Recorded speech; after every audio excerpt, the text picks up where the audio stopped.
Hello, hello, everyone. Good to see you.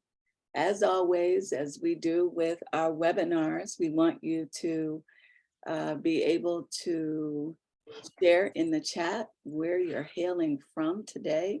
We want to know where everybody is coming from. So yeah, just say hello. Let's see.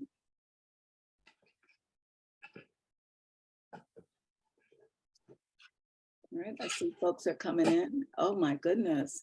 We see Texas, Georgia is showing up, of course. We got folks from Minnesota, very nice. New York, Bronx is in the house. I love it, love it, love it. West Palm Beach, Florida, New Jersey, Philly, awesome, awesome. Yes, very nice. Arizona, good to see you. Thank you. Virginia, all right, all right. From all over. I love it. Love it. Got a high school checking in. Love it. Very nice. Maryland, thank you for coming. Ohio, and it's cold there. I believe you. Indiana, we'll be there, next week in Indianapolis for the ESEA conference. Definitely, we're excited about that. Absolutely. And of course, I'm so glad to see New Orleans showing up and showing out. Connecticut, Alabama. Very nice. Hi, Susan. Very nice. Very nice. You all are really coming in strong. I love it. And I see part of our community here, folks we've seen before who come.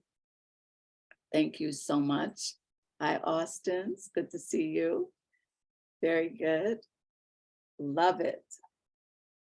All right. Well, keep going. I'll remind people, and I'm sure that both Dr. Petillon and Dr. West will continue to invite you to just shout out, bless you, shout out to folks. I'm going to start sharing the screen because we have a very exciting panel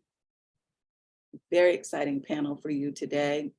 And so we want to get right to it. So let me get started. And for those of you who come before, we are going to attempt again to be able to share our new animated logo. So we're going to try it again and see if this works. Let's see.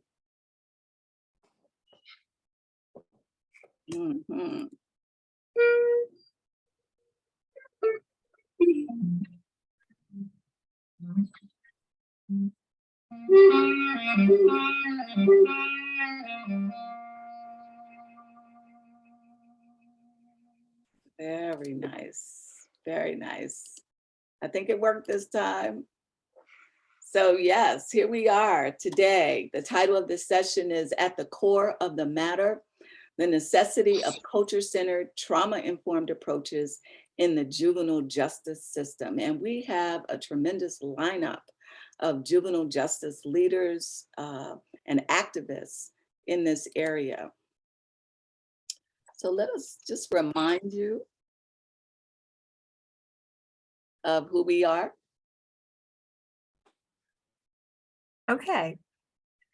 So Dr. Wessel-Otunji and I are the co-founders of CREST Achieve, with Dr. Wessel-Otunji being the CEO of the CREST program, which is a family of credentialing programs, including CREST Achieve. With us today is Dr. Assetua Petillon, who is our research fellow, formerly our graduate research assistant.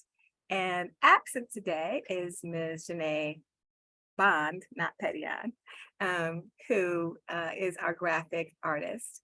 And she was formerly our social media intern.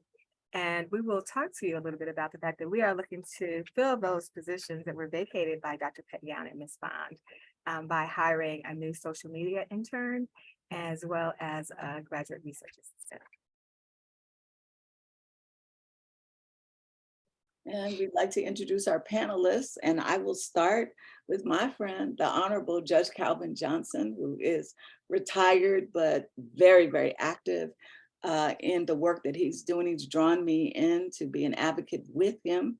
He's retired from the Orleans Parish Criminal District Court, established the first mental health treatment court in the state of Louisiana over 20 years ago. And it is one of 4 demonstration courts in the country.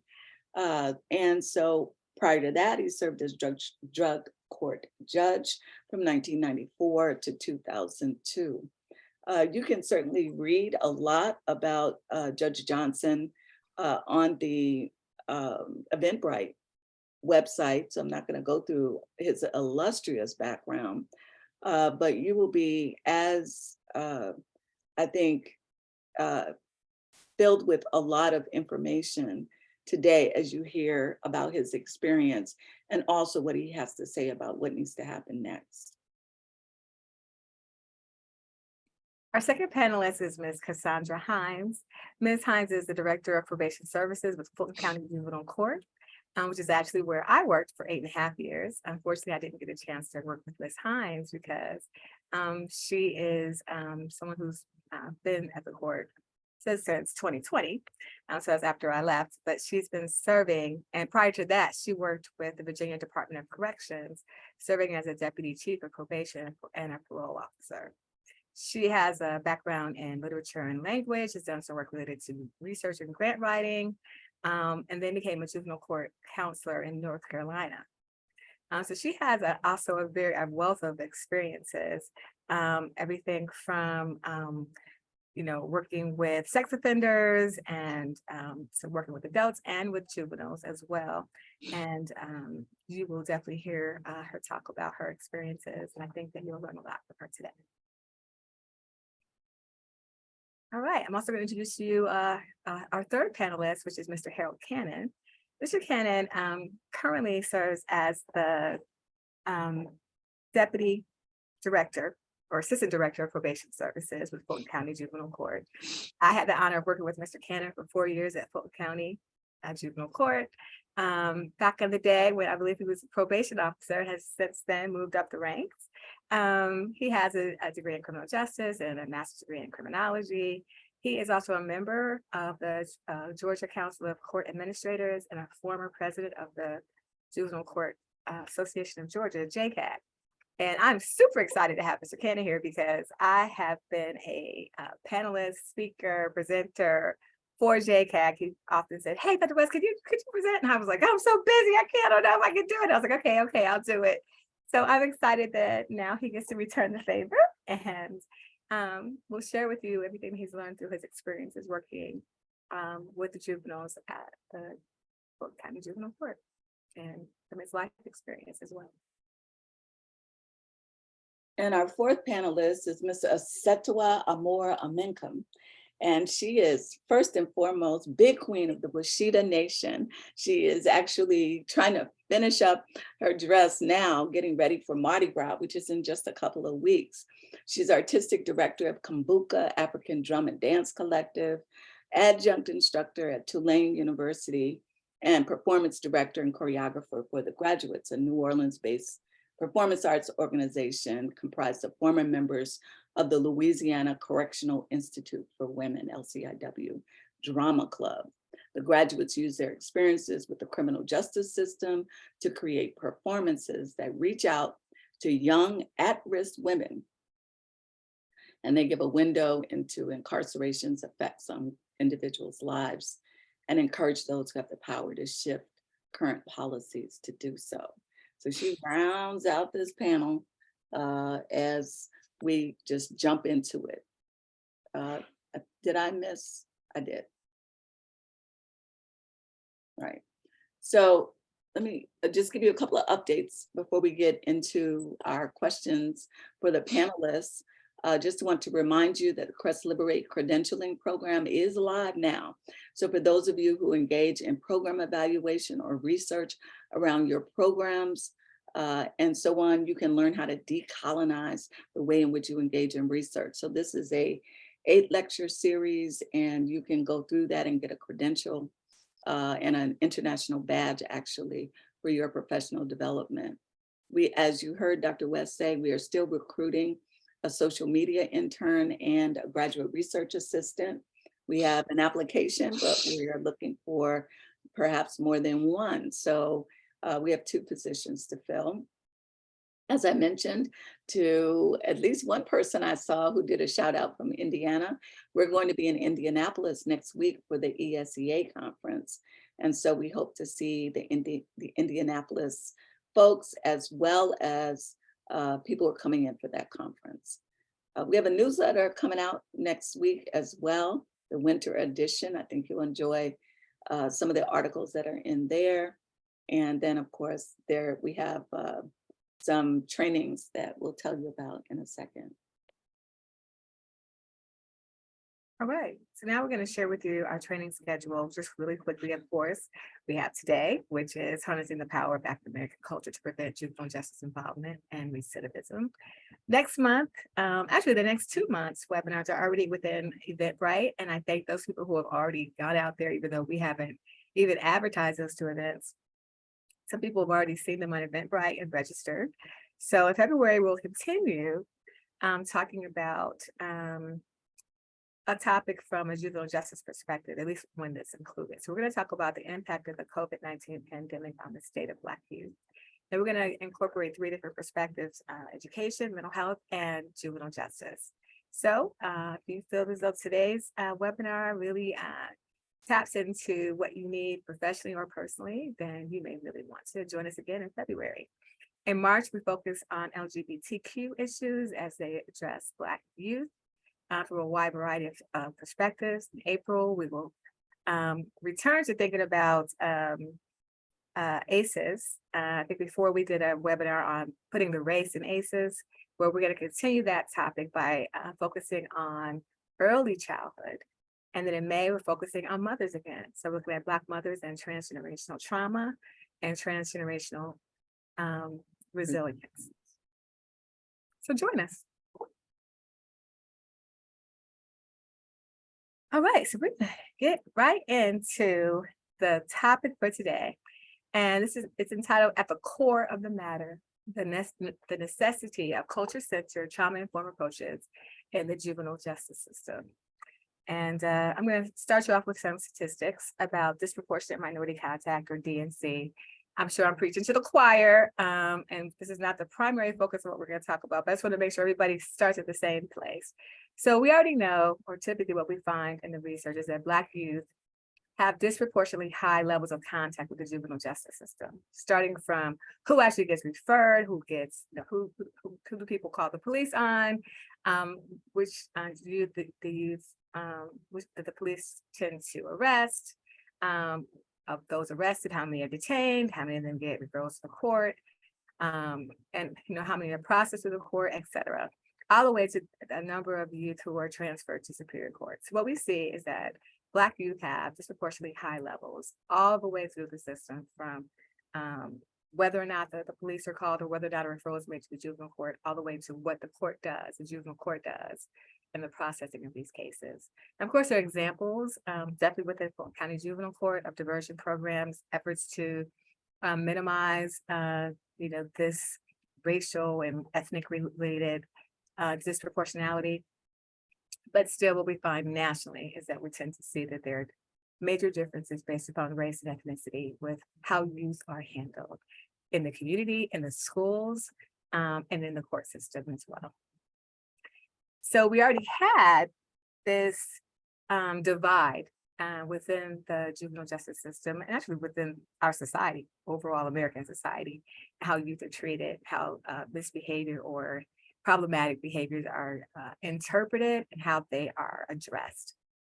Then along came the COVID-19 pandemic, and it made me think about, people, there's an old expression that people used to say, I think it goes something like, when white folks sneeze, Black people get flu.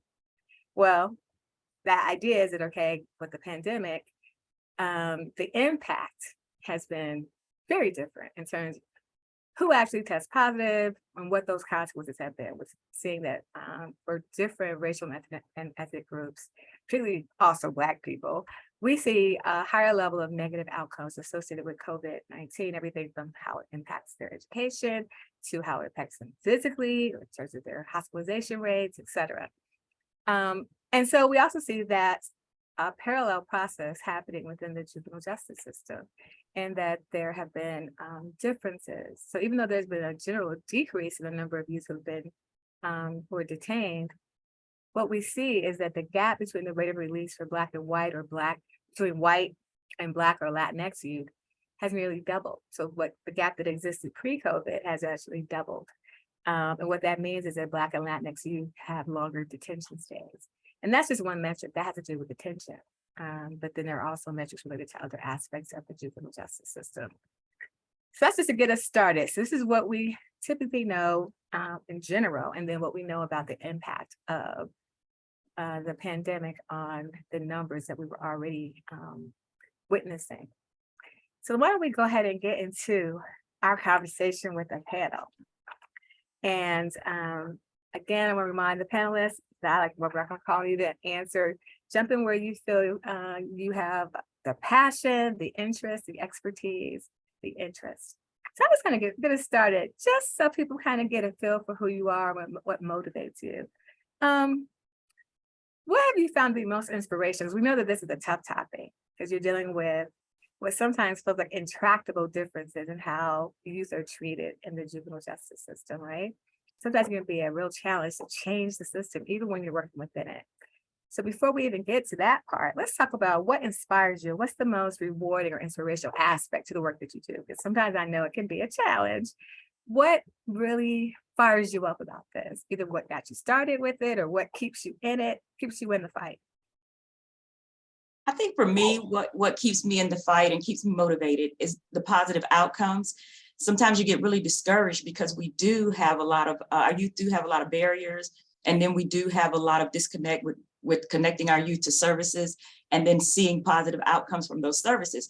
But there are some that do have really good outcomes, and if I see that they've grown and they have used the skills that they've learned, then that motivates me. And yesterday I was at a panel with Youth Spark in Atlanta and some of our other partners. And one of the young ladies, stood up and said she was one of our kids who was on probation and who had a lot of risky behaviors. And she came out of it, got a bachelor's degree. She's working on her master's degree. And now she's working with children who she says she identifies with them because she is one of them. That was so inspiring to me. And I think that that's what keeps me going, reaching that one and seeing the positive outcomes from her. Right. And my take on it is similar to Director Hines. It's just having the opportunity to give back and also to plant those positive seeds and allow those seeds and to watch those seeds to grow. I've had several children and families to come back to me over the years and report positive things and positive outcomes. Okay. Give the other panelists for the way. I'll share again. This and just for to be clear, I was not a juvenile judge. I was an adult criminal court judge in my time of judging.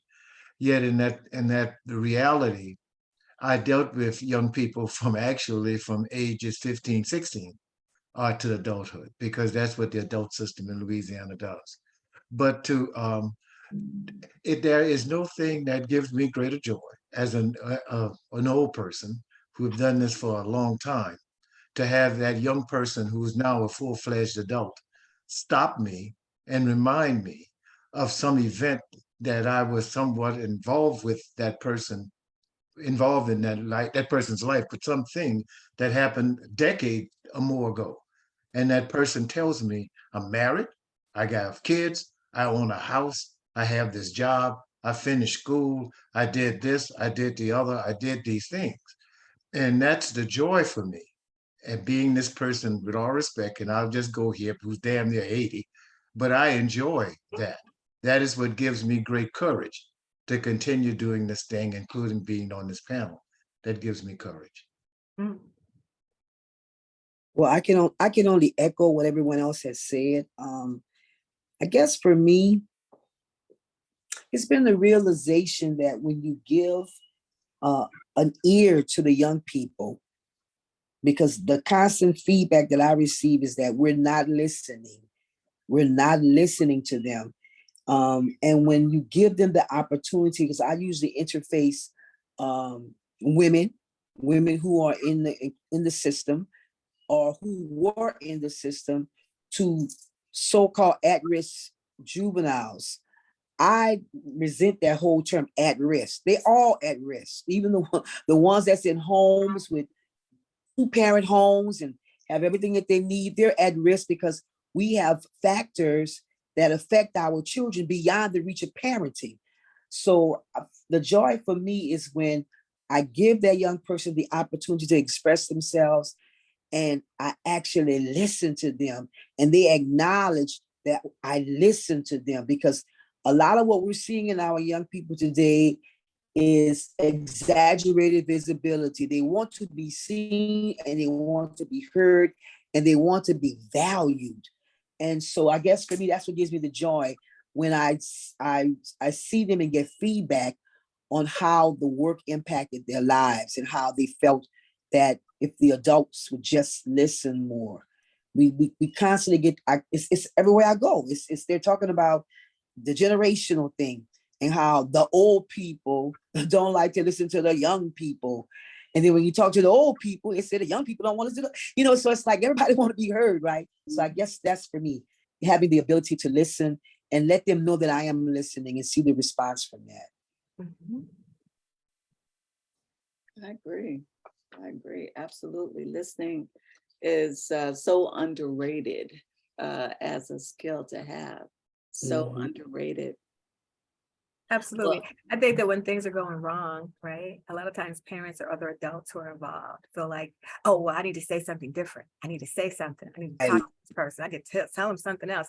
Whatever I told them didn't take root. I need to say something else. Sometimes you don't need to say anything else. Just have to leave Well, you know space. what I'm interesting? Depending on what generation you're in, okay, I'm a baby boomer. So baby boomers weren't allowed to talk. Parents didn't have to listen to you. This generation here, they ain't about that life. You gonna listen to them, and so I think that's a challenge for baby boomers and people older than me, because we weren't raised like that. And I think everybody has to make adjustments if we're gonna fix this thing, because this thing is broken. The majority of it is not our fault. It's the system. It's institutional racism.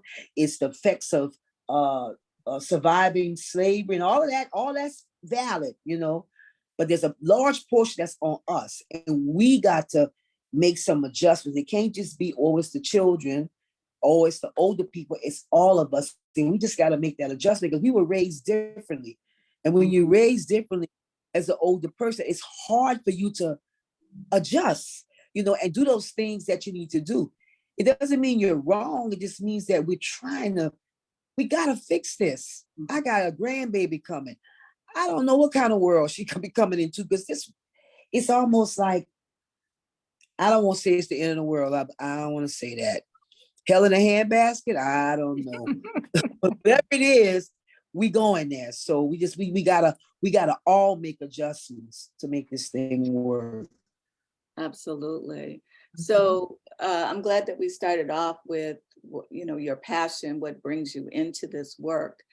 I'd like to just, for some of the folks who are looking for ways that they can frame some of the issues and concerns that maybe are not brought up in their agencies or in their jobs and so on. You all, as having experience in this area, I'm hoping that you'll be able to give them a nice, concise discussion on what are some of the most common or impactful types of trauma that Black children are experiencing, and why do they experience it so differently? So if you could talk about that, about what's happening, what is it that you see, and why is it so unique to Black children? So anybody. I think for me, it's a couple of things, because the youth in Atlanta, what I've seen since I've been here is what I see most common is violence. And that can be violence in the home, in the community, or even in the schools. And also the social media, we didn't, and it goes back to the generational thing that we talked about and how those generational changes affect the kids. So I think what I see is the normalization of violence. And when they start to normalize it, they see it all the time, they get desensitized. And it is really important for us to recognize that there are differences in how people respond to trauma. Some people get hypervigilant and some people don't. And so when you see these youth feeling that they have had this traumatic experience and they at school, so what are they going to do? They're going to go to school with a weapon and try to protect themselves. And we just see those things so differently, but everybody responds to trauma differently. Some people don't feel that what they're doing or what they've experienced is trauma.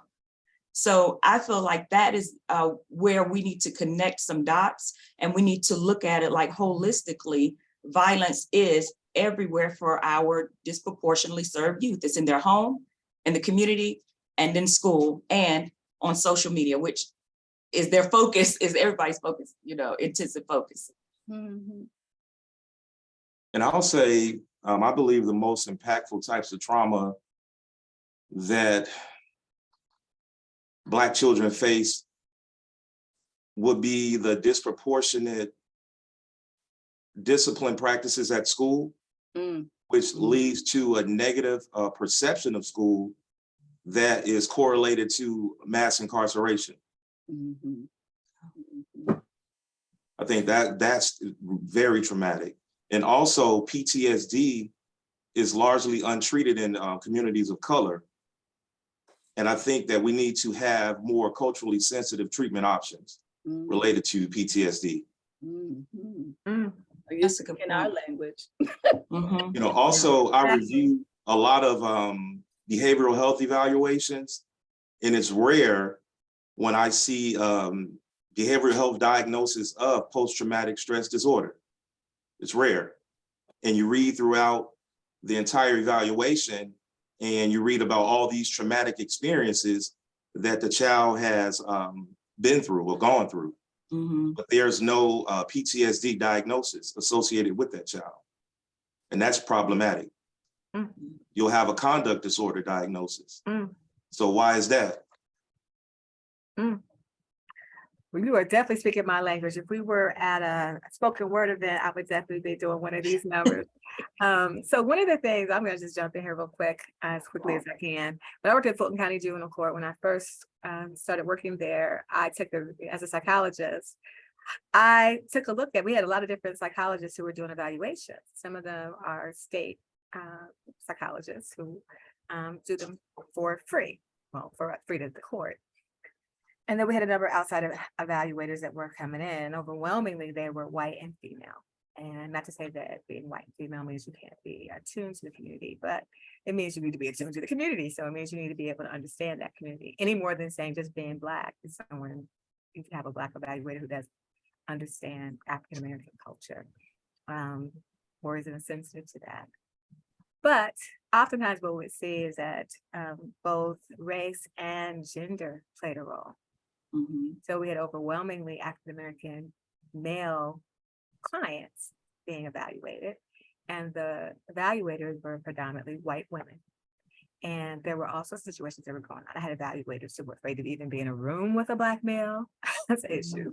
Then it became almost every evaluation, the child had either oppositional defiant disorder or conduct disorder, just like Ms. Kennedy said, no matter what. So same thing, no matter what they've witnessed their father be murdered. That's all described, but then nothing related to trauma.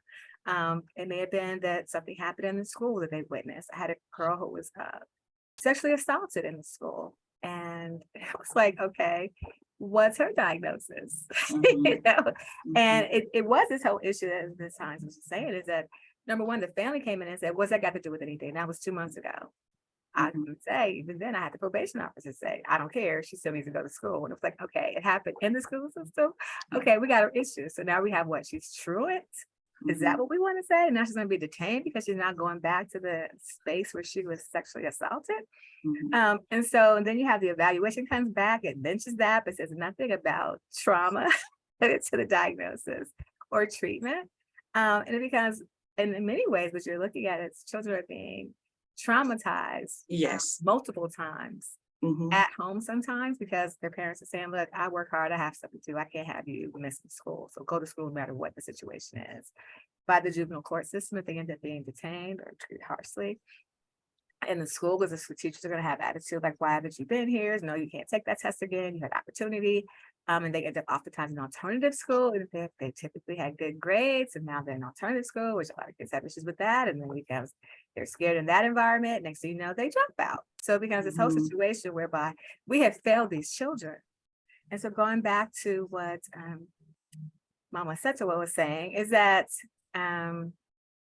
it's broken, not Mhm. always. And it's a challenge. That's why I wanted to ask about inspiration, because when you're in this situation and you're seeing the children who already are traumatized, being re-traumatized over and over again, and you're trying to intervene, there are times when we do make it happen, right? Mhm. And we are able to say, no, send that report back because that's not accurate. No. We're gonna have to go ahead and the school cannot say Yeah. this child is truant without explaining why and taking their responsibility for what they need to do to ensure safety in the school environment. So rather than saying this is a child who needs to be referred to the court, it's saying this is something that the court maybe needs to help you figure out what to do in the school. And so it's awesome when you're able to go to those environments and say, hey, you are not maybe inadvertently doing things. Clearly, I don't think anyone's intending to traumatize our children. Yeah, and I, In New Orleans, if I could just add for just a second, but Yeah. in New Orleans, we have to recognize the impact of a cataclysmic event, which we didn't, the treatment systems didn't recognize the effect of a cataclysmic event, Katrina, and the effect that it would have on children in the years after. So here we are, 17 years after Katrina, and we see what we see. And the cataclysmic events happen all over. And so for the treatment systems, not to simply recognize that as a trigger for children in terms of trauma, to not recognize. But then again, as you all are sharing, the problem is the systems, pick a system, but those systems that don't operate in a fashion that reflects the people that they are treating. mhm. They're not equipped to do so. And that is in terms of systems. If we go back to universities and how they educate people, what they do in terms of educating people who eventually become treatment people is ineffective. And that is a fact as regards both the medical profession. That's a fact, however, as also as regards those who do psychology, those who do social work, those who do those kinds of skills. But it's reflected. And so what we are invariably talking about is the failure of systems. And so how do we get at the correction of the failure of systems? Dr. West, I wanted to just piggyback on something you said about the parents not feeling that their trauma is an issue. And so when you think about that, you have to think that these youth are coming from places that that's where they get their value system from. And if they don't believe that it's important to address their trauma or that they even have a trauma, then that sets them back. And then when they go through these systems that Judge Johnson is talking about, then it does re-traumatize them. And so I especially look at the youth in the LGBTQ plus community. And when they are alienated or estranged from their family because of their sexual identity, and there's a lack of understanding about it, these youth are victimized over and over again every time they go home or have an interactive action with a family member, not to mention being in the school setting with youth who could, potentially bully them, or being out in the community where they can be exploited. So I feel like we always go back to the home situation where they gain their morals and their values. Absolutely. Mhm. Absolutely. We That, started a but I'll rite of chime in. passage program. The home situation. Everything everybody has said, I totally agree with. But when you ask the question, why do we see it happen so much amongst our Black youth? Well, there's several factors, obviously. But I think the main factor is the breakdown of the family structure. Yes. This society has been successful in breaking up the family unit. And within Black families, We know that our family unit is not limited to the mother and the father. It's an extended family. So if mom's not there, grandmama's there. Grandmama's not there, auntie, cousins, so whatever. Yes. But when that whole structure is gone, right? And then you combine that with our youth being given the rights. They have rights. So parents can't discipline them. They can't beat them. They can't this and that. You know, I was laughing when I talked about being traumatized in the home. I guess I was traumatized because my mama was old school and we got beat. We got beat down. I'm just gonna be honest, right? But like you said, people respond to trauma differently. My mother disciplined us with love. And so I felt that. And I think what's happening in New Orleans right now, these young people are being raised under a different set of family values. So when you combine that with what's going on in the bigger world outside, they really can't process it. They think they can, but they cannot. So they make incorrect decisions. So if you got society telling you, oh, you gotta have these latest brand clothes, you gotta have this iPhone, you gotta have this, whatever society is saying you to have, they find ways to get it. If they can't get it from the parents, then girls hook up with boys who can get it for them. And then boys make wrong decisions, getting it in a way that they cannot do it. So it's about the family dynamic. You know, we also had, if mom and dad weren't there, there was somebody in the neighborhood that stepped in.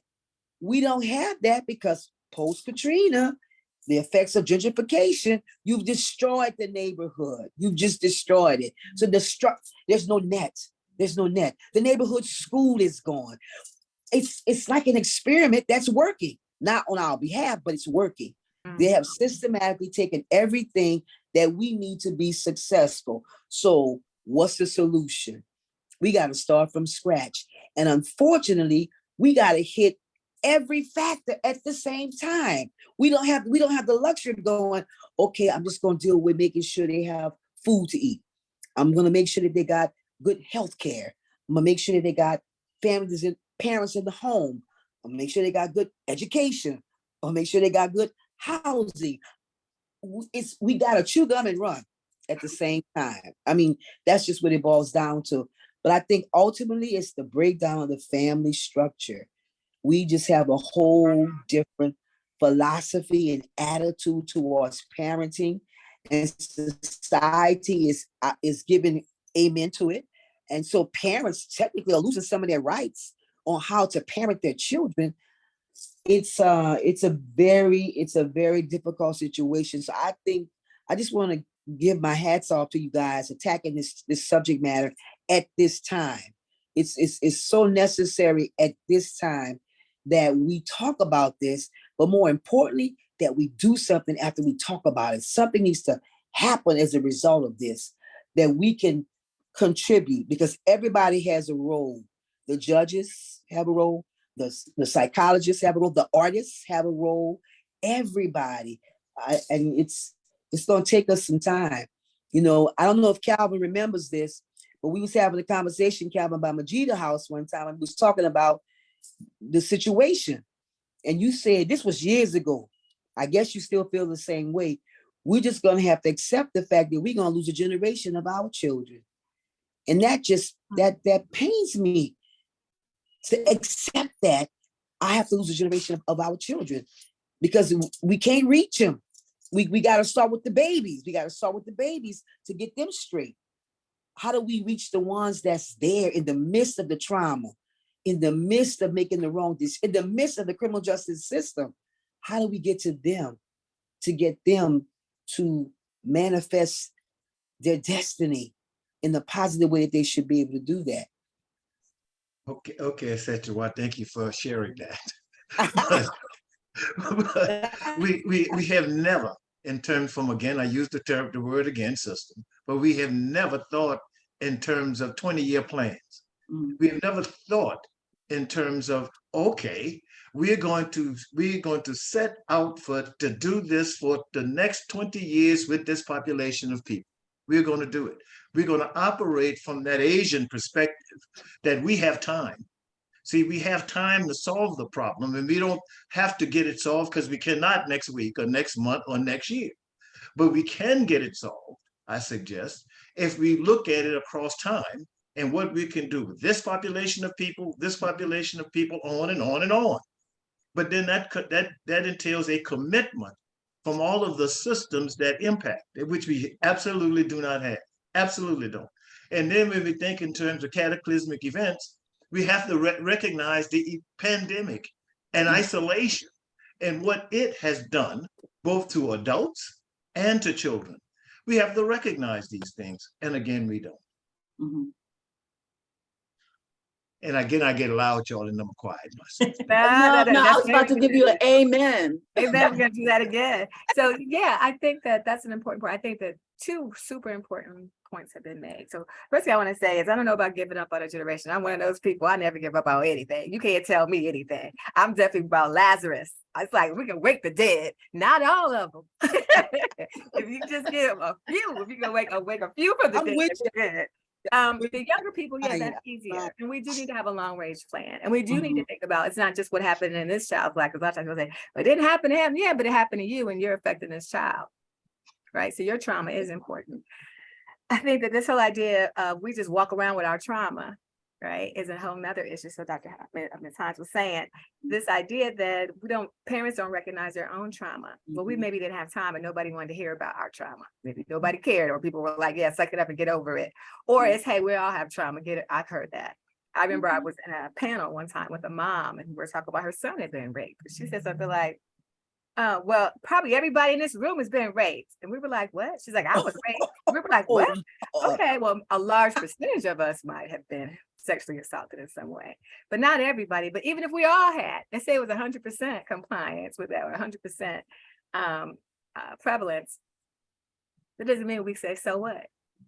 Right. We say, yeah, it hurts.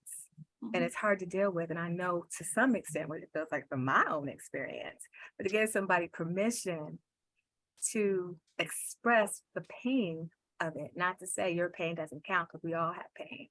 And I think that that is a really super important part. The other thing is, yes, we all have to do the work. There's something for everybody to do. And so we think about, yeah, our safety net is missing. So maybe before, yeah, maybe the parents had an issue. Yes, there was always racism in the system. There's always racism in the schools. There was always, all that was going on, right? But children had a safety net. So either home was their refuge from school and the community, or if home wasn't, maybe it was that neighbor. Maybe it was those people in the church, deacons or whoever, or being in a choir, whatever that was. African Dance saved me. I'm gonna tell you, I went to a place called the Center for Positive Thought. It was a group of women together, and it was all kinds of African dance class, and I took every class there was. So there were these places. So your parents don't have to be everything. It's good when they can be the ones to help save you from the world. But if they can't, there needs to be a safety net in the community. So there's either the churches or there's I don't know if there's a program, some kind of, maybe it's athletics for some people. For some people, it's going to be gymnastics. Some people, it's the arts. I mean, just in general, maybe it depends on the situation. So yeah, we all have a role to play. And it is about us, these different systems coming together, having humility to say, I've intended to help, but sometimes I have inadvertently hurt or traumatized you, and acknowledging that.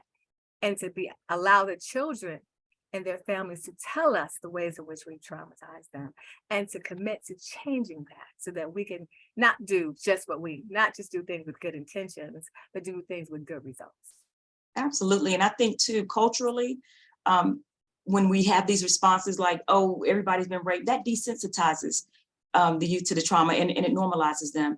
And I think that is detrimental. But I also think that generationally and culturally, we have been taught certain things as a culture. Don't take my business outside my house. Don't tell everybody my business. Or I don't want the man to come over to my house. Oh, I don't want to tell the system, give the system my information. And so that splits, it has this schism. It creates a schism between the youth having these issues and the youth actually accepting where they can get support from them, because all of a sudden it's us against them. And that really leads to these barriers of us being able to build these rapport with the family, because it takes time.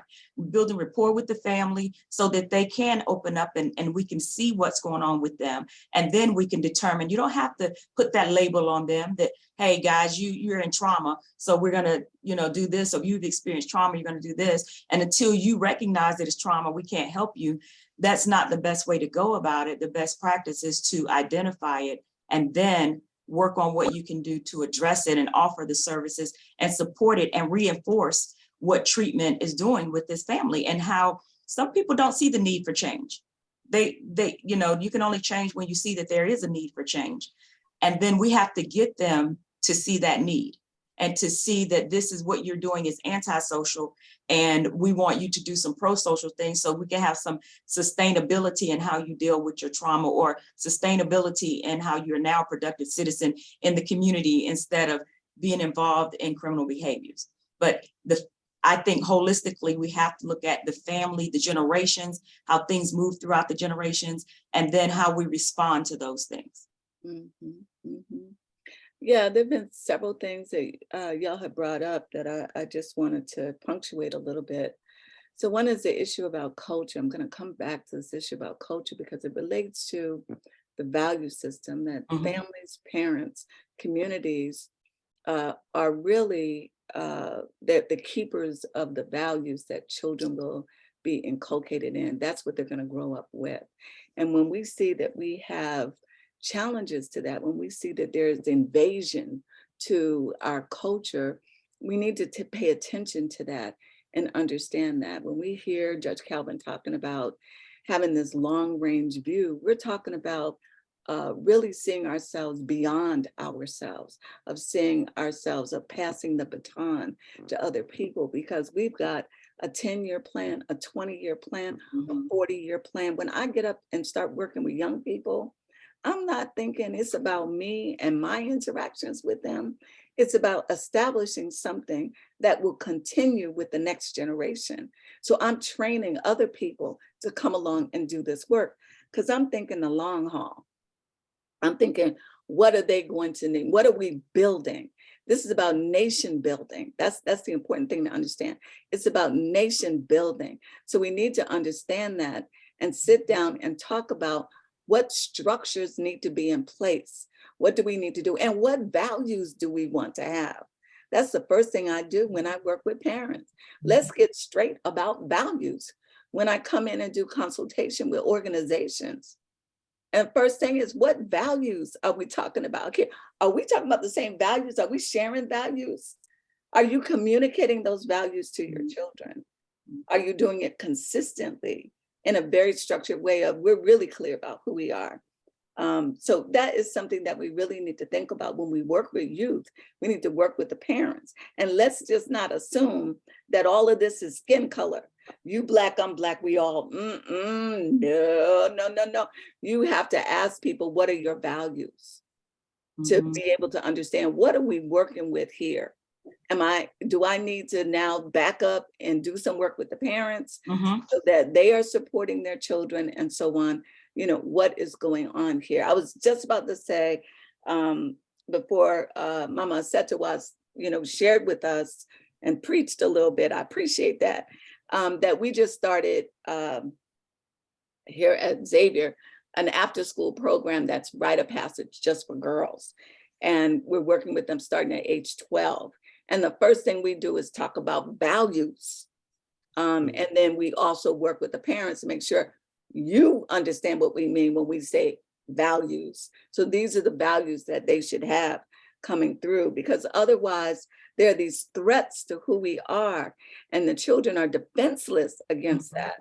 And so then they will accept whatever it is that looks good, feels good, wherever they're getting attention and so on. And so we need to definitely pay attention to that. I'm going to move us forward because I believe we have a slide on culture-centered strategies. Is that right, Dr. West? Yes, which is pretty much where we are. Yeah, really. So let's see if we can get that going. Yes. So yes, exactly. I mean, but you can expect that's what we're going to talk about. We are CREST program.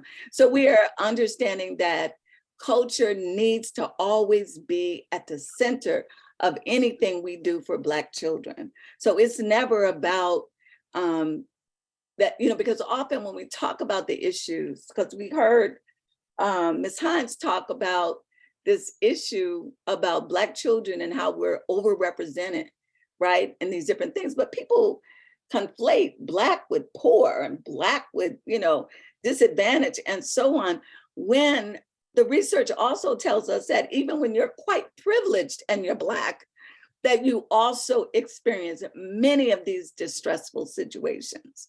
So it's important for us to understand, why do we still get these disproportionate numbers, even amongst the most privileged of our children, right? So it is about culture. It's about understanding what's different about Black children and what are they bringing to the table that is problematic in the system, right? Why do they keep getting kicked out of the system? Why are they continually over-identified for various things? And why is there misinterpretation by mental health professionals and so on? All of that is really centered around issues of collectivism. And what does that have to do with the choices children are going to make, cooperation over competition, right? So in thinking about interdependence, our relationship that we maintain with our children, our issues around creativity and spontaneity that may look like they have a behavior problem because they're active. I'm gonna give this example and then I'm gonna let y'all talk, and we've gone through this slide.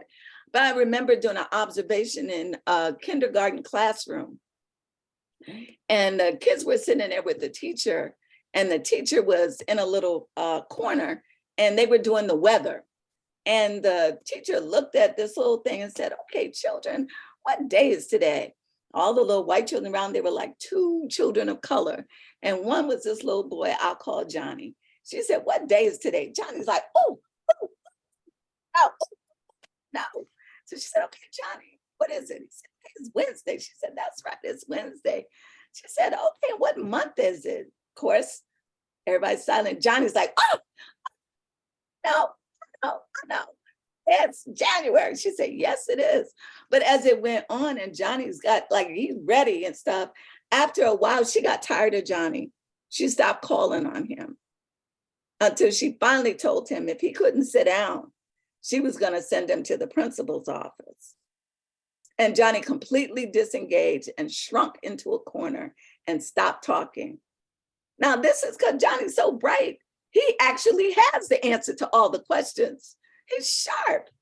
But because of this issue of creativity and spontaneity, right, of the idea of using one's body with learning and so on, that is misinterpreted within the education setting, and teachers are not ready for that. So all of these things, plus the issue of race-based trauma, plus the issue of transgenerational trauma, it is a multi-layered experience for Black children.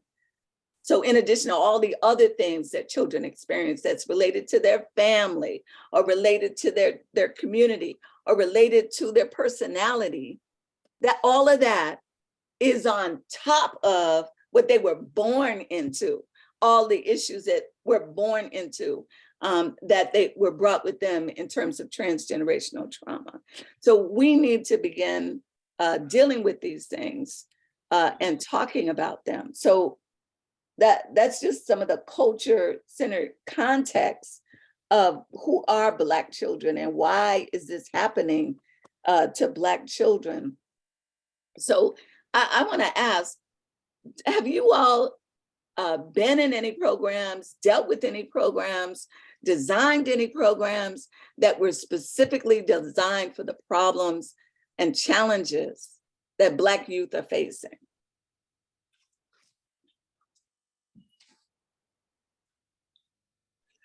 I have I am on several boards that deal specifically with the population of kids we're talking about, several boards actually. But each of those organizations have had trouble actually both recognizing what we're talking about, but also to shape what that organization is doing to address what we're talking about. And so and these are entities that are managed by people of color. But still, there is the issue of how, with the population we're trying to serve, and recognizing culture and recognizing what this particular organization is trying to do, how to incorporate a culture-centered perspective in terms of what it is trying to do. And so that's just an issue. And how, and hopefully there are people who are listening to this, watching this, and including panelists, but can help all of us come to some kind of way of better doing a job around this. You brought up a excellent point, because when Cerisi was speaking and she was talking about the challenges with talking to the parents and the example with Johnny in the classroom, you got to look at the system of education and how that system, that's a whole nother panel presentation in terms of how to work with Black children. Teachers have been disarmed in terms of the power to really teach Black children. And then you have teachers who are not who are not comfortable with the culture of Black children from a particular area where they're from, right? Mm-hmm. I'm just going to use New Orleans as an example. If you don't understand the culture of the children of New Orleans, you are already operating at a disadvantage in trying to reach them and trying to deal with them. But the bigger issue are the people who are trained to train them. Because let's just keep it, I'm gonna keep it gutter like my people in the prison say. We have people who are professional, who have a very low opinion about people, right? And so they go in with biases. They go in the whole system with biases. So it's not always a white teacher that has a problem with Johnny. Sometimes it's Black teachers who have a problem with Johnny, because Johnny is not allowing her to be able to conduct her class the way she wants it to be, because you're over here acting up, you're dancing around, you keep singing, you keep doing it, as opposed to using that skill, using that to really reach all the rest of the children. We have work to do on so many levels, Lord, but you got to really deal with that level. The teachers themselves, that system is broke. That system is broke down. And in New Orleans, what we got going with this charter school system, I don't know how it is in Atlanta. I can tell you how it is in New Orleans. It is at a severe, it's on life support. It's on life support. And if parents are not doing their due diligence by providing experiences for their children at home and bringing them places to further their education, they're going to be lost. You know, so it's one thing for us to properly diagnose the trauma and all of that, but we got to look at who's doing the diagnosing. We got to look at who's actually doing the teaching. You know, it's and Black children are so magical. They so powerful. They're so creative. They just got it. And some people just hate us. They just want to dim their light, right? So we got to get back to being in charge of our own schools. We got to run our own schools. Parents do have to be more involved. But in the charter school system, they don't want parental involvement. You can't even go up to the school unannounced. You got to set an appointment. And when you get the appointment, it's not with the teacher. It's with the CEO or somebody in the office. You can't even go into the classroom. So we have a number of systems that are broken that we got to try to fix simultaneously at the same time. And Dr. Olatunji, I mentioned it earlier about, and I'm glad you brought up about the kid Johnny, as far as being creative in the classroom. If Johnny was a little older, that probably could result in a referral to juvenile court. Because if a teacher is tired of a child and saying that if you don't sit down, then you'll have to go to the office. So the kid will shut down, may have a negative interaction or two with the principal or the hall monitor. They get upset, they get tired of the child. Then the school resource officer comes in and intervene, then that kid ends up in the system for something that could have been handled in the school. The school failed to handle it. The kid end up coming into the juvenile justice system, go through programming, interact with other higher risk kids, and goes deeper into the system that easy. Sometimes our kids can't recover from that. So we have to be very careful on how we interact with our kids and what we allow to happen to our kids. You're on mute, Dr. West. I have got to piggyback on that. So one of the things that we did when I was working at the Fulton County Juvenile Court is that we looked to see where were all these referrals coming from. And we were seeing a lot of them coming from this particular school. And then we were like, okay, what is it for? Then we saw they were coming from one particular teacher. And so my team went out to that school, it was a middle school. And we were like, I want to meet with this teacher. And we set that up. It wasn't for a particular child. It was like this particular teacher is responsible for a large number of the referrals. And it turned out it was a very young teacher. Mhm. And she was someone who was intimidated, I think, by the children, especially boys.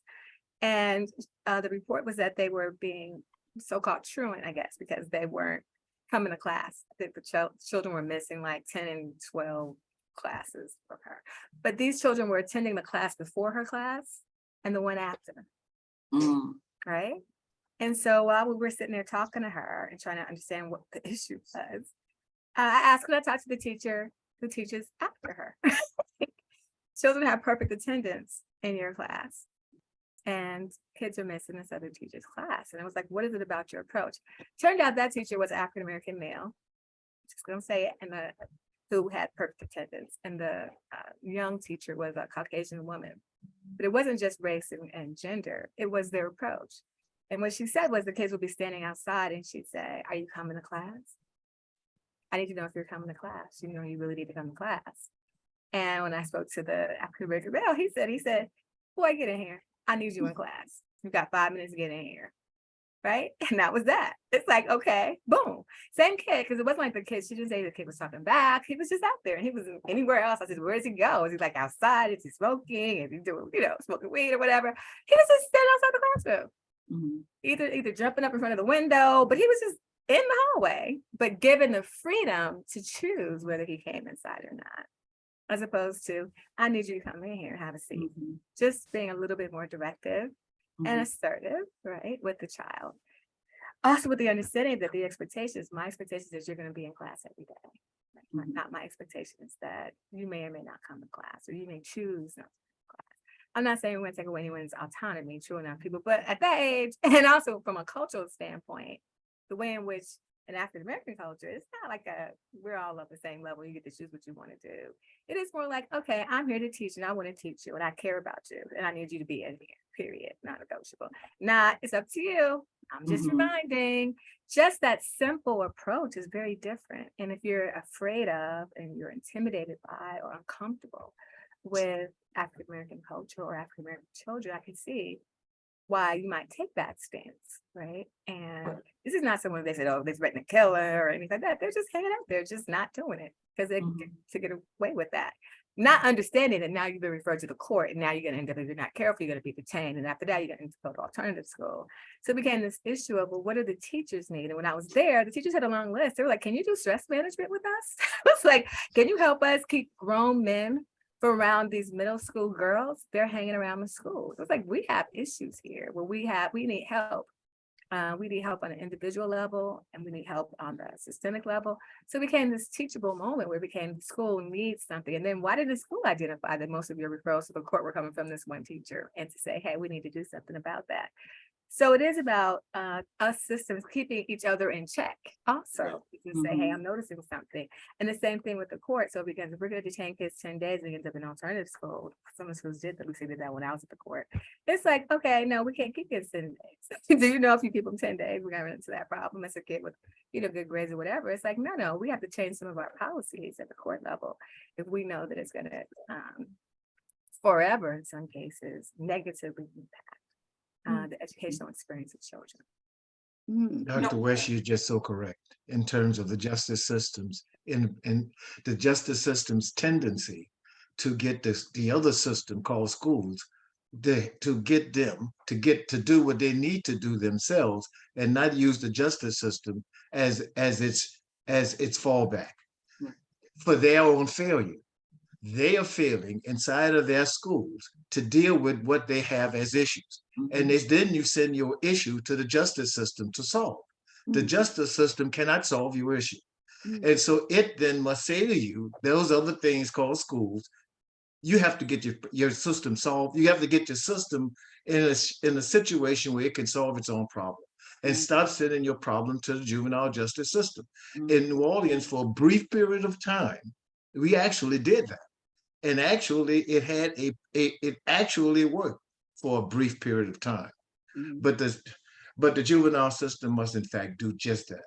Keep your problem inside your school and don't send them to us. Well said. absolutely. I'm gonna turn this over to Dr. Petillon to tell us what's going on with the Q&A and everything. Absolutely. This has been such a rich discussion so far, and we've had a lot of good dialogue and sharing in the chat. So thank you for that. So I'm going to turn my attention to the Q&A feature in our Zoom. We've got some technical questions about our slides, so I'll let Dr. West Olatunji answer those. But as it relates to our panelists, we have someone who well, one, Dr. West Olatunji answered these some of these questions in the chat, but I do want to give our panelists a chance to respond to these questions as well. So we have someone in the Q&A that asked, do we think that more of our children are taking on other race behaviors and habits? So what do our panelists think about that? Oh, I think you're muted. You're muted, Dr. West. Absolutely. Our children are being exposed to a larger collection of factors that I never had to do. Okay. For example, I'm gonna give you one small one. I'm gonna be quiet. When I was young, we had one phone in the house. So when somebody called the house, mama answered the phone. Who is this? Who you want to talk to? Yes, no, maybe so. Now kids got their own cell phones. So you don't know who they're talking to. They got their own Instagram, their own TikTok, their own this. So there's all these other factors that are exposing them to people beyond their neighborhood, beyond their city. So yes, I agree. They are taking on other behaviors. And I don't know necessarily if it's white people behavior. I just know that it's worldly behavior that's not really serving them in the best light. I would bet if you were to talk to white parents, which we ain't got time to deal with their issues, they having the same problems we having because these kids are completely motivated by social media. Yes. The suicide rate is so high right now because young girls are trying to get this image based on what they see on Instagram, not realizing that that's a made up image. The person has worked hours to look like that. They don't look like that. I mean, Cardi B don't even look like Cardi B. You know, but that's their minds. That's not what they see. So to answer your question very shortly, yes, they're being actually influenced by other people's behavior. Them and their parents as well. It's not just them by themselves, their parents as well. Absolutely, because parents are being affected as well. So grandparents are not grandparents, not the grandparents we used to know. But they were like, oh, of course, I keep the children. Right. And it's like grandparents now, you're in your 50s, because I'm in my 50s. It's like, I can't believe that the women who used to do the things that we needed, that they did for us in the community. It's like, oh, they were in their 50s? They seem really old. It's like now 50s, 60s, 70s, people going to the casino and all that. They're like, I'm not keeping these children, and I'm not going to be keeping kids all summer. And so it's not just the children are different. I think that as parents, we're different. Right. Grandparents are different, and aunts and uncles are different, and the community is different. Before, people would step to you, say, what are you doing? You're running late. What's going on? Get to school. I'll tell your mother. And now it's kind of like, hey, you're not my child. It's not my problem, right? And so I think it's the children are different. I think the parents are different, and our community is different. Unfortunately, we don't have that wiggle room. right? We need those safety nets Exactly. in place because the world is oftentimes a hostile place for our children. So it becomes, we can't afford to say it's not my child, or we can't afford, I hate to say it, these grandparents will do a little bit more grandparenting, and we have to create programs that substitute for when grandparents are not grandparents, and aunts and uncles are not stepping in like that, and people in the community, deacons and so on, so people are maybe are not as involved religiously. We have to create those safety nets. And so yeah, we're all different. We're all taking on part of the acculturation process. Not only that, it's people. I mean, people. You know, there's a lot of stuff going on. Social media is, and having that phone back in the day, yeah. If I don't like your attitude, you can't talk to my child. So that child, no, you can't get through. That was already a gatekeeping moment. We don't have that now. So you don't know what's going on. You don't know if that's a good person, decent person. Do they have good manners? Are they respectful to elders? You don't know what this person is like. So I think a lot of the ways in which we had checks and balances on the influence of other people on our children, a lot of those are missing. So we have to take extra efforts to figure out, who are you talking to? Some parents, get that phone. Let me see who this person is. Okay, you talk to this person a lot. Let me meet this person. Let me get a feel for this person. Is this somebody I want in my child's life? We're gonna have to do that, right? But keep in mind, taking somebody's phone, I can't tell you how many times I worked at the court. Taking a child's phone is a high probability incident where something's about to happen. Either they're gonna grab it back, you're gonna get into a physical confrontation or something like that. So it is important to be able to also establish that from the beginning, that what is a phone and who owns that phone, and to be clear to them that that is something that you can take and that they have to earn and all of that. And that, yeah, you make those extra efforts to monitor who they're interacting with and who are these people, who are these people in your life. That counts for everybody. Who are these teachers? Who's your coach? Who is that mentor? Who is whoever's having an influence on your child, getting a feel for who they really are, and not necessarily moving them from that person, but saying, okay, this person has a tendency to be this way or that way, and also asking questions if there been things that have happened that make you uncomfortable. So that goes back to that listening piece, right? All right, let's see if there's another question out there. Yes, there was another question about the nature of like our zero tolerance culture in schools and with kids. And this person was asking about how we work within this punitive culture to get back to old fashioned stuff like talking to children and talking to parents and making a plan for success, or has this happened in the past? So they're talking about behaviors years ago where maybe you got a talking to or a paddling or a phone call home, that kind of thing, and how we have this zero tolerance culture where they said we're throwing Black children against this proverbial wall. So how do we work within this culture to get back to talking to kids and parents and helping to make a plan for success?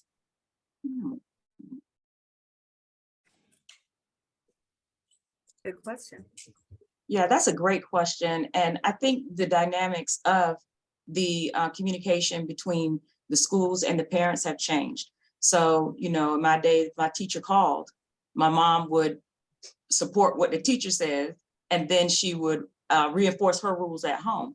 But now you don't really see that a lot. We see a lot of contention between parents and the school system, and which builds what? Distrust, which means that youth who has that same attitude is going to takes on that parent's attitude. So it would be great to have a foundation of let's really get to what drives these behaviors. But we don't get to that because we're dealing with the surface, which is the behavior. The child is not the behavior. That we shouldn't equate the child with the behavior. What we should do is look at what drives that, and then that's what we need to be dealing with. And it could be that child is acting out in school. It could be that they have experienced some form of trauma. It could be that child that's kind of into themselves and not engaged in school could have had some type of trauma. But if we're only dealing with that child that's acting out, or this child that won't do any work or disengaged, we're not really finding out what's going on. If that parent doesn't support finding that out, and they just support, well, you're just out to get my child, or you're just kicking these kids out of school, I think that is going to be the issue. You have to make the changes on both sides. And what happens is, especially like with my staff here at juvenile court, we look at the protective factors and the strengths, and then we try to nurture those. and try to let the family see you do have these strengths. If we nurture those, then that's how you can engage and interact with the schools and with other service providing agencies. But connecting them and letting them see what the need is, and not just giving a cold handoff to school or to a service provider where the parent doesn't really understand, that is going to be key to bridging some of this disconnect. So absolutely, we can address it, but right now we have to mend relationships and have a connection with having the same purpose, is to address what the real issue really is with the youth. Absolutely. Any other panelists want to weigh in on that question? Or Dr. Petty, are there other questions? Yeah, so I wanted to hold space in case any other panelists wanted to answer, and then I have another question for the group. Any other thoughts? Well, since you, I'm just gonna say for the record, I'm an abolitionist, right? These problems not gonna get better until we get in control of our own schools. However, that's not feasible. I recognize that. So the question is, how do we work within the system that happens there? Parents have got to take back their power. Mm-hmm. When my daughter was young, we had very strong PTOs. Matter of fact, we had a PTCO, Parent Teacher Community Organization. We have got to take back our power in our schools. And the things that are happening that should not be happening, we have power and we have a voice. And I think once parents realize that, then we can be better advocates. We can advocate for our children and their treatment. We can advocate for how teachers are not respecting our children and their needs and their rights. I just think that we need to just become more involved, short of abolishing the system, because it's not broken, because it's working how they designed it to work. It's just like the criminal justice system. It's not broken. It's working how they designed it to work. But our choices is, how do we function with it now? We have to find a way to make it work for us and our children and our community now.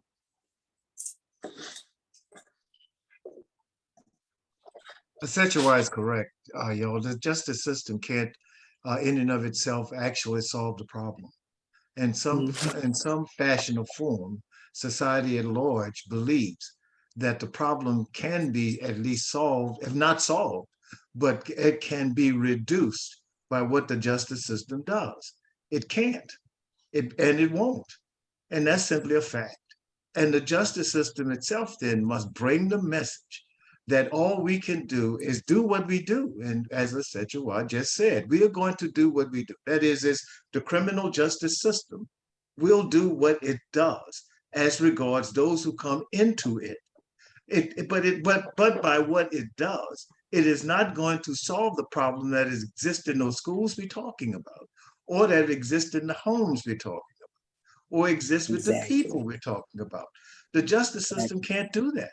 And so we have to bring that message to the population at large. We have to get at these problems outside of using the justice system as the salvation. Mm.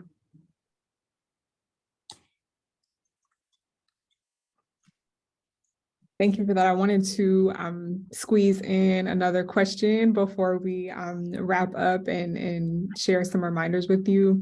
So we did have a question in the chat about trauma, specifically unknown trauma, maybe trauma that kids and their parents are not yet aware of.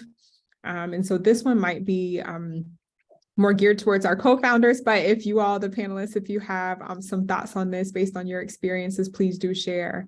But Raymond is asking if unknown trauma can be treated. So for example, he states that most children will experience some type of adverse childhood experience.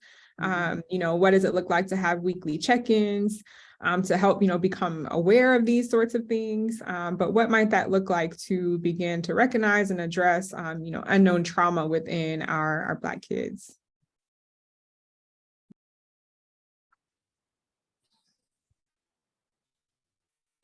So you want me? Yeah, well, I'll just start just a little bit because we're coming down to the end, and I do want to hear the closing remarks from the panelists. But one of the things, we've always known this, so Dr. West and I agree on this.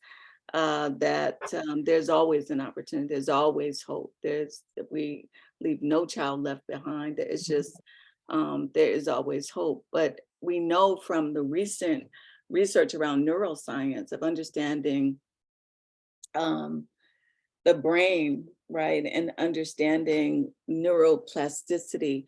So we understand that recovery can always happen, change can always happen. The brain can be rewired. It is possible. We can reach anyone. No one is too far gone. We just need to understand what are the techniques that are out there. And often the techniques that are needed for that often are not the ones that you see, not the ones that are being used. So there are a lot of interventions that are out there that are being used, not only within Black culture, but also looking at Native American, Indigenous interventions that are out there. We have to go seeking the answers that we want rather than relying on what is there. We also need to think about issues, and we do a whole training around Black mental health and ask the question, is Black mental health and wellness the same thing as what we learn about in terms of white mental health? And it is not. So we need to learn about that, of what are we bringing people to? Where, what's the goal of, what does it look like to be a healthy person emotionally, spiritually, psychologically, physically? What does that look like? And mental health professionals are not spending time decolonizing their training in order to work effectively. So to answer that question, yeah, but it takes different training. It takes a whole different set of tools than the ones that you've been given. So we have to start with that assumption of understanding that. And that's what you've heard the panelists talking about sending them to mental health professionals, about interacting with mental health professionals and people getting worse, regardless of what they look like. It's about what are they doing when they're there. So, so yes, we need to retrain people so that we can decolonize their training so that it is useful. So I say, yes, absolutely, it's possible, but not with the tools that people have been given. No. I want to mention that I like what I heard you say, and it makes me, be even prouder of Fulton County Juvenile Court, because we are a trauma responsive court, and we have been operating to make sure that we are trauma informed. And one of the things that we do court wide is that we do provide an awareness about trauma through our trainings. We have court wide trainings that focus on how to use strategies and how to engage youth so that we don't re-traumatize them. But we also look to be trauma informed by creating our environment here in the courthouse, where it's a safe space for our youth. It's an inclusive space for our youth, and it's an environment that is that they can express themselves, or that they can feel like they're being nurtured. So we've gone through a lot of even the building, how the building looks, having trauma informed or trauma nurturing colors in the room. Posters in the room. We make sure that people from the security to the detention area are trained in how to address the youth, so that we don't put them in a situation where they don't feel uncomfortable. So we really try to be supportive, and we try to make sure that we speak the same language. I heard somebody, we always use that term, meet them where they are, but we also have to learn about where they are.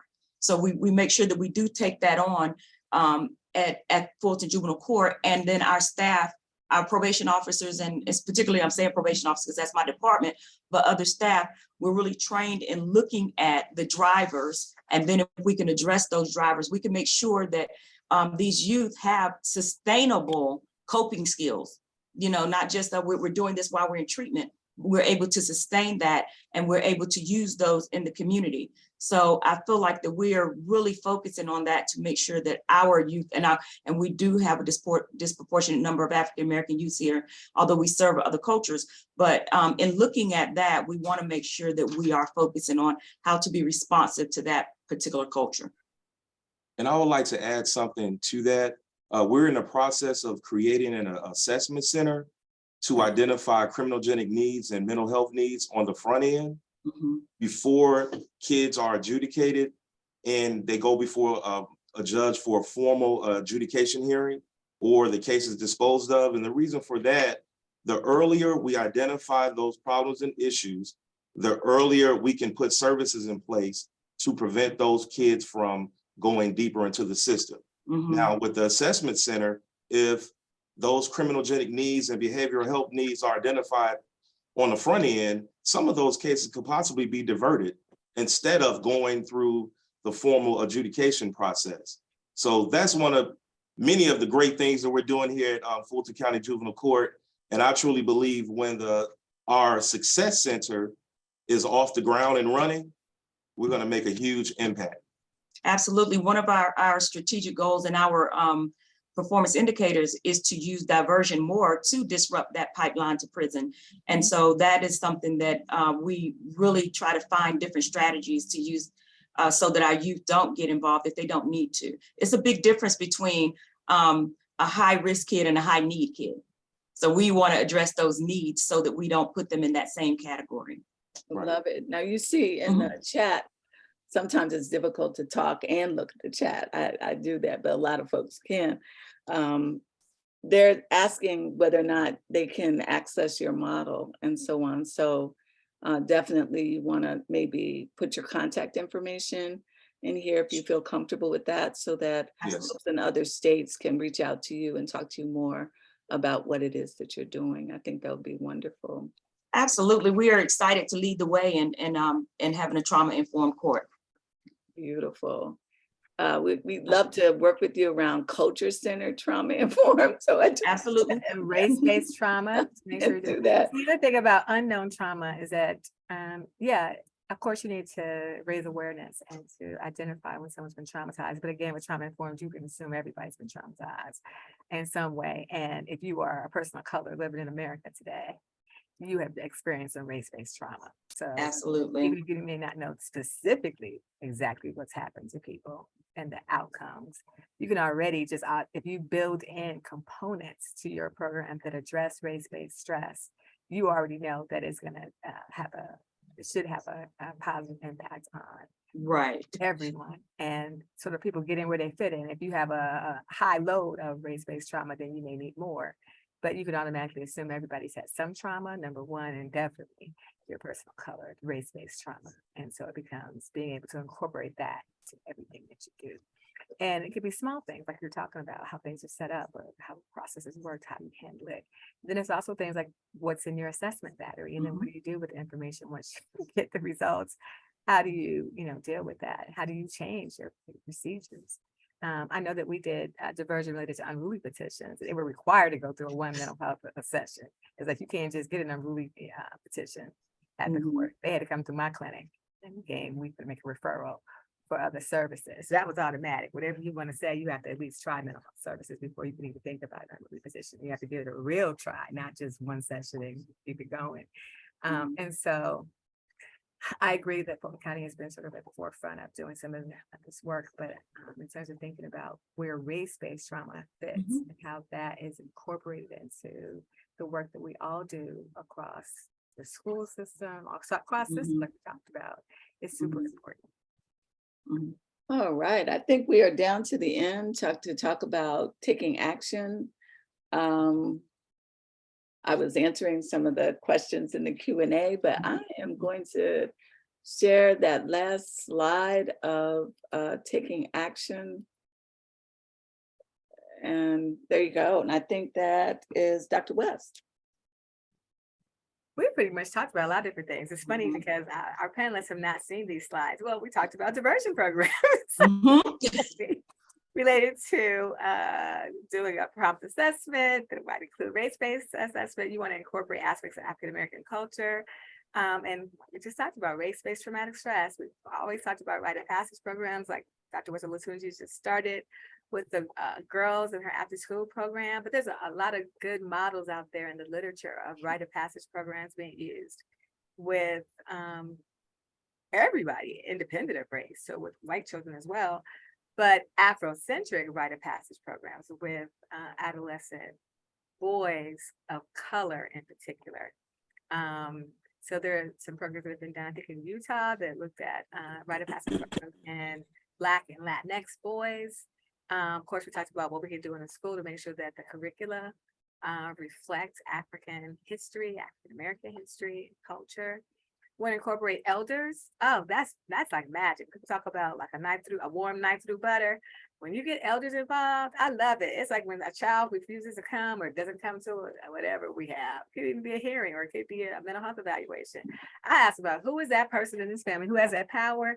And if it's grandmama, grandfather, if it's Miss So-and-so down the street, if it's somebody from church, I'm like, I tell her or him, I'm having this issue. And I tell you, I'm gonna say it's 100% every time I've ever been able to reach out and ask them who has the power in this dynamic.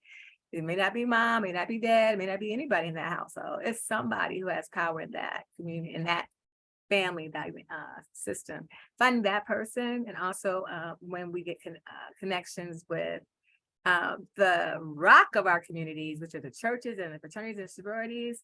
When you get them involved, that's a whole nother level. And then we also do coaches if they play sports. When I get all those people at the table, I don't need the child. I need all the adults representing all the systems that impact that child. Now, it's good to have the child too, but if I had to pick, I pick the parents and all the other adults and leave the child out. Oftentimes the parent is dropping the child off for a program and then picking them up and they're not receiving the services. So incorporating the adults in their life. And then lastly, there's some good research on Afrocentric approaches to policing, to providing probation services, to parenting, to providing mental health services. So being able to incorporate that, we're looking at Black children. Okay. Our February event we talked about is going to be looking at countering the impact of the COVID-19 pandemic on Black youth. From an educational standpoint, from the standpoint of mental health and juvenile justice. So we'll continue some of this talk, but we'll also talk about what's been going on, what's been going on with our children. So the good, the bad, and the ugly, and what do we do from here? All right, so final words. Any final words from the panelists? I would just like to say that, we work on a plan for addressing this, and we're just so thankful on behalf of Fulton County Chief Judge, Judge Juliet Scales, and our Chief Administrative Officer, Mr. Timothy Ezell. We thank you for being a part of this conversation and sitting at the table with this dialogue. But as much as we like to share what we do, we are here to learn too. So I was really impressed with the comments, and I appreciate that support. But holistically is where we have to focus. What drives these behaviors? Get to the underlying reason that these children are acting this way. That's just my final thought. Okay. Other panelists? My final brief thoughts would be to encourage everyone to not allow what we are being fed in the media about our children to affect us in helping them. We cannot let them cause us to fear working with our young people. We have to reach out to them. We have to start little baby steps. You see a kid out there, offer. They might not take you up on it, but we need to just keep pressing because our children are worth it. Our generation, our race depends on it. We just have to start in our community, in our families, trying to rectify this situation.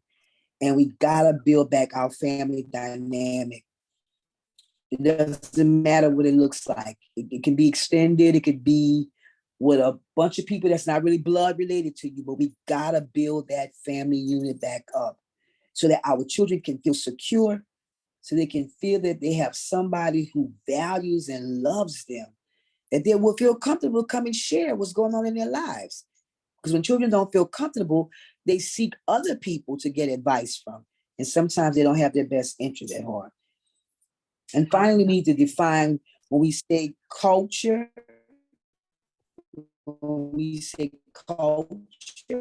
define what that means. Because, the African person. So we got to be clear when we saying culture, are we all on the same page with African and African-American culture?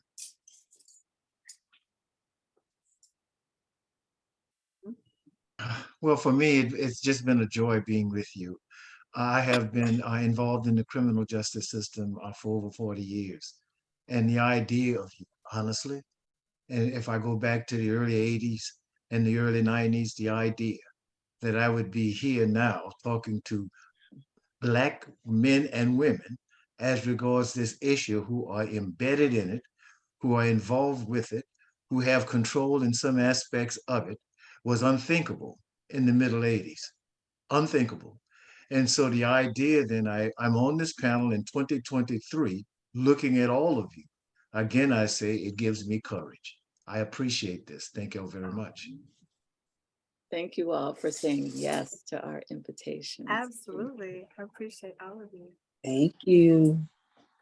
We've enjoyed it. All right, y'all. Thank you so much. We've enjoyed you. We'll see you next month. Hopefully you'll come back and hear more as we keep this party going. Enjoy your Thank Yes, you. the struggle continues. I share. Yes, the Ashe, struggle ashe. continues. Thank you, everyone. Awesome. Thank you. Thank you, everybody. Thank you. Thank you. Thanks everybody for coming. Thank you to our panelists. You all were so Yes, fantastic. thank you. Oh, it's so Thank you. nice. So much love. Absolutely. All right, y'all. See you later. Bye-bye. Bye.